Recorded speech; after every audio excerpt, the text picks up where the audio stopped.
শীতকালে পিঠাপুলির খাওয়ার ধুমধাম পড়ে যায়। সবার জনপ্রিয় পিঠার মধ্যে একটা পিঠা হয়েছে সেমাই পিঠা, মানে বরিশালের জনপ্রিয় চুই পিঠার রেসিপি।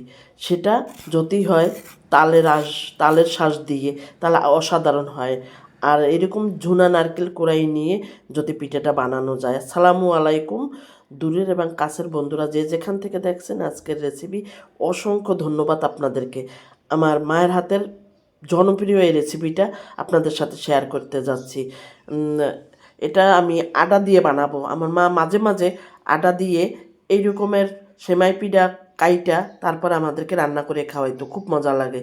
কিন্তু আমি এর ভিতরে শুধু লবণ আর পানি দিয়ে একটা শক্ত ডো করে নেব, এই আর কিছু না। যদি এই পিঠাটা আপনারা একদিন হইলেও ট্রাই করবেন অবশ্যই, তাহলেই বুঝতে পারবেন গমের আটা, কিন্তু চালের আটা না, গমের আটা দিয়া ঠান্ডা পানি দিয়া তারপরে পিঠাটা আমি কিভাবে কাটি সেটা একটু দেখেন। একটু ঝামেলা আছে, কেন এই পিঠাটা চালের আটার মতন কিন্তু বানানো অত সহজ নয়, একটু কঠিন, কিন্তু খেতে কিন্তু অসাধারণ। সেজন্য কিন্তু কঠিন যতই হোক তখনও সে জিনিসটা খেতে ভালো লাগে, সেটা কিন্তু আমরা বানাতে পারি। অবশ্যই আমাদের সেই সময় কষ্ট লাগে না। আর আমি কিন্তু সেই জন্য আপনাদের সাথে শেয়ার করলাম। এখন লেচি কেটে নিতে আসি। যে বন্ধুরা এখনও সেমাই পিঠা কাটতে পারেন না, সুই পিঠা আমাদের দেশের, সেটা এরকমের দেখে নেন কীভাবে কাটবেন। আমি কিন্তু মোটা মোটা করে একটা লেচি কাইটা, ওই যে লেচিগুলা একটু আটার ভিতরে গড়াই নিয়ে রাখবেন, তাহলে একটার সাথে একটা লেগে যাবে না। এই হচ্ছে টিপস। এখন এটা কিন্তু এভাবেই করতে হবে। আমরা যেহেতু হাত কিন্তু বেশি একটা চলবে না, আস্তে আস্তে করে একটা একটা করে সোজা করে করতে হবে। যেরকম আমরা চালেরটা করি ঘন ঘন ঘন ঘন হাত দিয়া কিন্তু করতেই থাকি, কিন্তু এটা কিন্তু বটে আসে। কিন্তু একটু মোটা মোটা করে করবেন, তাহলে খেতে ভালো লাগবে, মুখে লাগবে, খেতে অন্যরকম একটা স্বাদ লাগবে। রান্না করলে একটু শক্ত শক্ত হয়, আর চালেরটা কিন্তু একটু গ্যাদা হয়। সেই জন্য কিন্তু আটারটাই সবচেয়ে মজা। এটা আমি 100% গ্যারান্টি দিলাম। যারা খাবেন তারা বুঝবেন যে চালের আটার চেয়ে গমের আটার কিন্তু এই চুই পিঠাটা খুব মজা হয়। এখন আমি একে একে সব চুই পিঠাগুলো কিন্তু বানাই নেব। এখনই কিন্তু তালের সিজন, তালের যে কি বলে ওটারে, তালের ভিতরের যে শ্বাসটা, এখনই কিন্তু সিজন। এখনই কেটে নিয়ে তাড়াতাড়ি রান্না করে খান। আমি আমার রেসিপিটা অবশ্যই দেখবেন, এভাবেই রান্না করে আমাদের বরিশালের। অন্য দেশে খান কিনা সেটাও জানাবেন। এখানে 1 লিটার দুধের ভিতরে আমি কিন্তু কিছু পাউডার দুধ দিয়ে একটা বলক নিয়ে নেব আগে। আমি একদম ঘন হবে দুধটা। এই যে সব বানাই নিয়ে আসছি, দেখেন একটু মোটা মোটা, খেতে কিন্তু অসাধারণ।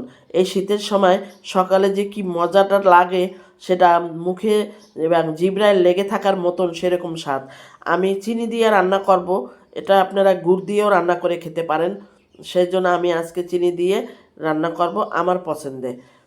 এখন একটা বলক করছে, এখনই কিন্তু আমি পিঠা একবারে দিব না, সেটাও একটু দেখেন। এটাও একটা টিপস। এগুলো একবারে দেওয়া যাবে না, অল্প অল্প করে দিয়ে নেড়ে চেড়ে কিন্তু এটা মিশিয়ে নিতে হবে। এই যে অল্প অল্প করে দিতে হবে। এখন ভালো করে নেড়ে চেড়ে মিশিয়ে নিতে হবে, কিন্তু লাগবে না, একটার সাথে একটা লেগে যাবে না। আপনি দেখেন আপনারা, এটা কিন্তু একদম টাইট ফিট একটা পিঠা হবে। এর সাথে গ্রেভিটা কি দিয়ে বানাই সেটা শুনলে তো আরও চমকে যাবেন। সেটাও দেখতে থাকেন টিপস সহকারে। অবশ্যই আপনাদের স্কিপ করি না, আপনারা যেন পুরো ভিডিওটা দেখতে পারেন, দেখে শিখতে পারেন, সেই জন্য স্কিপ করি নাই। ফ্রেশ নারকেল কিন্তু এখন দিয়ে দেব।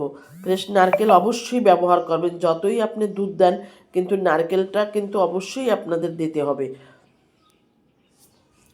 এখনও আমি কিন্তু দিতেছি, লাড়তাছি, নারকেল দিতেছি। এর ভিতরে আপনারা দেখেন, আমি কিন্তু দেখাই দিতেছি পোলার চাল ভিজায় রাখছিলাম। এখন ব্লেন্ডারে ব্লেন্ড করে তারপর কিন্তু সেটা আমি ব্যবহার করব। কখন সেটা দেখেন। আমি আমার পছন্দ মতন চিনি কিন্তু এখনই দিয়ে দিতে আসি।